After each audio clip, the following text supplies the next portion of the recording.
We human beings are an interesting species. When life gets difficult, when we become lost, confused, and afraid, when the changes of life are not what we wanted or think we deserve, we tend to run away. We try to go back to the way that it was before, to something safe, something familiar. Often we revert to old patterns of behavior and thinking. Even when we know better and do not want to go backwards, it seems easier than going forward.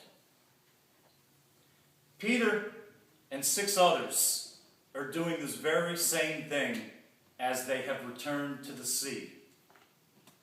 They have left Jerusalem. They have come home to the Sea of Tiberias, the place where it all began. Discipleship, the upper room, the cross, the empty tomb, the house with its locked doors are some 80 miles to the south, nowhere near where they are now. So, Peter decides to go fishing, as it is familiar and comfortable for him. Perhaps it takes him back to life before Jesus and the others are quick to say, "Hey, let me join you." My guess for why he is out fishing is that Peter is not really trying to catch fish as much as I think what he's doing is he's trying to fish for answers. You and I can leave the places and even the people of our life, but we can never escape ourselves or our life. Wherever we go, we are always going to be with ourselves.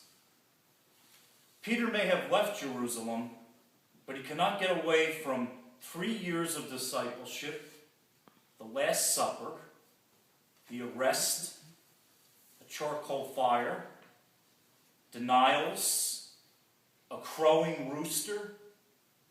He cannot leave behind the cross, the empty tomb, the house with his doors locked tight. The echoes of peace be with you. So he does what makes him comfortable. He fishes. Peter fishes for answers. What have I done? Where were those 3 years with Jesus? What were they all about? Who was this person, Jesus? Who is he? Who am I? What am I going to do now? Where am I going to go? What's going to happen to me? Peter is searching for meaning, a way forward, a place in life. And like many of us here, when things get difficult in life, he asks the same questions that you and I sometimes do for our place in life, seeking peace and some sense of understanding and meaning when we reach those dark nights of the soul. More than often, fishing happens in the context of failures, losses, and sorrows of our lives. It happens when we come face to face with the things that we have left done and left undone. We've all been there, fishing for answers to unanswered questions. Children, you have no fish, have you? Jesus says. This is more of a statement of fact rather than a question. Jesus is not asking for the latest fishing report. He is commenting on the reality and emptiness of Peter's and the other disciples' lives. Peter is living in the pain and the past of Good Friday. He is fishing on the Good Friday side of the boat, and the net comes up empty. There are no fish. There are no answers.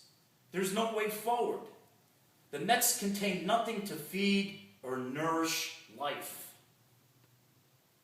Ever wonder if you've ever fished on the wrong side of the boat?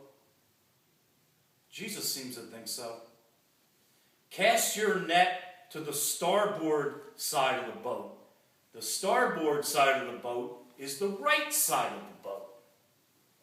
Jesus says this is the resurrection side of the boat. The movement of the net from one side of the boat to the other symbolizes the disciples' resurrection.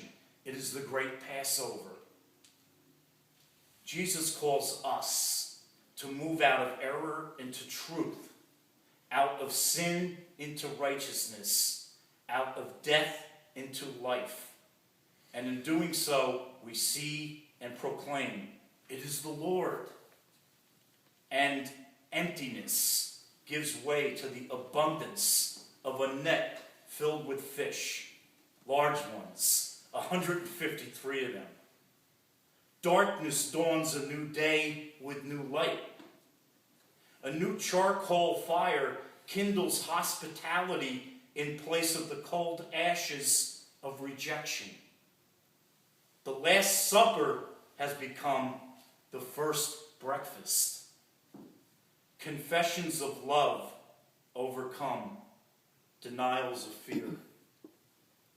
It is the Lord is over. This is Easter. Good Friday is real. Pain, death, sin are a reality of life. But the great and final reality is Easter resurrection. Follow me, Jesus says, and live as resurrected people. Follow me and fish in a different place. Follow me is the invitation to examine where you and I have been fishing. On which side of the boat do you and I fish? On the side of the cross do we live Good Friday, or on the side of the cross of Easter resurrection? Amen.